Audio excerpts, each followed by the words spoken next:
শ্ৰীভূমিত অসম জাতীয় পৰিষদৰ সভাপতি লুৰিণজ্যোতি গগৈ বাল্যকালত জুবিন গাৰ্গে কটোৱা ঠাইত উপস্থিত হৈ গৈ জুবিন গাৰ্গ শ্ৰদ্ধাঞ্জলি জনাই স্মৰণ অসম জাতীয় পৰিষদৰ সভাপতিগৰাকীৰ জুবিন গাৰ্গে ন্যায় নোপোৱা পৰ্যন্ত যুঁজি যোৱাৰ পণ গগৈ জুবিনক লৈ মুখ্যমন্ত্ৰীয়ে ৰাজনীতি কৰাৰ অভিযোগ আনিছে অসম জাতীয় পৰিষদৰ সভাপতি লুৰিণজ্যোতি গগৈ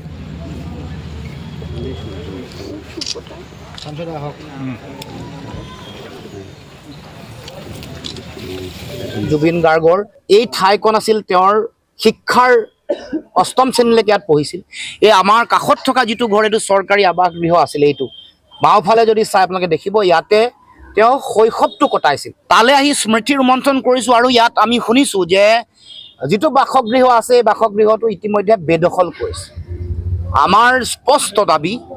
যে বেদখল মুক্ত কৰিব লাগে যোনে নহওক লাগিলে চৰকাৰী পক্ষ হওক বেচৰকাৰী পক্ষ হওক শক্তিশালী মানুহ হওক যোনে নহওক লাগিলে এই চৰকাৰী ভূমি যিসকলে বেদখল কৰিছে তেওঁলোকক তাৎক্ষণিকভাৱে উচ্ছেদ কৰিব লাগে এভেকশ্যন কৰিব লাগে এই অঞ্চলটোত কাৰণ ওচৰত চৰকাৰী অনুষ্ঠানো আছে ইয়াত জুবিন দাৰ স্মৃতি যুগমীয়া কৰিবৰ কাৰণে সমন্বয়ৰ শক্তিশালী বাৰ্তা প্ৰেৰণ কৰিবৰ কাৰণে এটা স্মৃতি সৌধ নিৰ্মাণ কৰিব লাগে নতুবা যিকোনো প্ৰকল্প হ'ব পাৰে যিকোনো প্ৰজেক্ট হ'ব পাৰে চৰকাৰে সিদ্ধান্ত ল'ব প্ৰশাসনে সিদ্ধান্ত ল'ব কিন্তু ইয়াত যেতিয়াই জুবিনদাৰ নামত স্মৃতি বিজড়িত ইয়াত যদি কোনো ধৰণৰ স্মৃতি চিহ্ন থাকে তেতিয়াহ'লে সমন্বয়ৰ বাৰ্তাটো অধিক শক্তিশালী হ'ব এই কথা আমি দৃঢ়তাৰে বিশ্বাস কৰোঁ আৰু আজি ইয়াত থিয় হৈ পুনৰ শৈশৱ কটোৱা জুবিনদাই শৈশৱ কটোৱা এই ঠাইৰ পৰা পুনৰ কৈছোঁ যে জুবিনদাৰ এই মৃত্যু মুখ্যমন্ত্ৰীয়ে কোৱা হত্যাৰ ন্যায় পাবই লাগিব আৰু ইয়াৰ লগত জড়িত হৈ থকা যিসকল ব্যক্তি সেইসকলে কঠোৰ শাস্তি পাব লাগিব আৰু যিসকল ব্যক্তি দোষী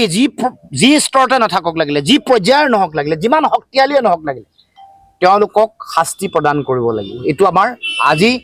ইয়াৰ পৰা শৈশৱ কটোৱা এই পবিত্ৰ স্থানৰ পৰা আমি পুনৰ আহ্বান জনাইছোঁ পুনৰ দৃঢ়তাৰে দোহাৰিছোঁ যে জুবিনদাৰ এই মৃত্যুৰ ন্যায় আমি পাবই জুবিনদাৰ এই শৈশৱ কটোৱা জেগাৰ পৰা কৈছোঁ আটাইতকৈ বেছি ৰাজনীতি অসমৰ মুখ্যমন্ত্ৰী হিমন্ত বিশ্ব শৰ্মা ডাঙৰীয়াই কৰিছে প্ৰথম দিনটোৰ পৰা জুবিনদাৰ মহাপ্ৰয়াণৰ দিনটোৰ পৰা নকৰিব লগা বহুত কাম কৰিছে যিবোৰ কথা আমি এতিয়াও কোৱা নাই আমি ন্যায় বিচাৰিছোঁ কাৰণ তেওঁ কি কৰিলে কি নাই এটা এটাকৈ কম আমি আৰু তেওঁ যোৱাকালি কৈছে যে হত্যা 8 বছৰ আগৰ পৰাই ষড়যন্ত্ৰ ৰচনা কৰিছে হয় নহয় বিধানসভাৰ মজিয়াত কৈছে 8 বছৰ আগৰ পৰাই বোলে হত্যাৰ ষড়যন্ত্ৰ ৰচনা কৰিছিল এতিয়া 5 বছৰ হ'ল মুখ্যমন্ত্ৰী কোন হৈ আছে হিমন্ত বিশ্ব শৰ্মা 5 বছৰ হ'ল গৃহমন্ত্ৰী কোন হৈ আছে হিমন্ত বিশ্ব শৰ্মা 5 বছৰ জুবিন গাৰ্গ ডাঙৰীয়াক হত্যা কৰাৰ ষড়যন্ত্ৰ কৰি থকা মানুহবোৰক কিয় কৰায়ত্ব কৰিব নোৱাৰে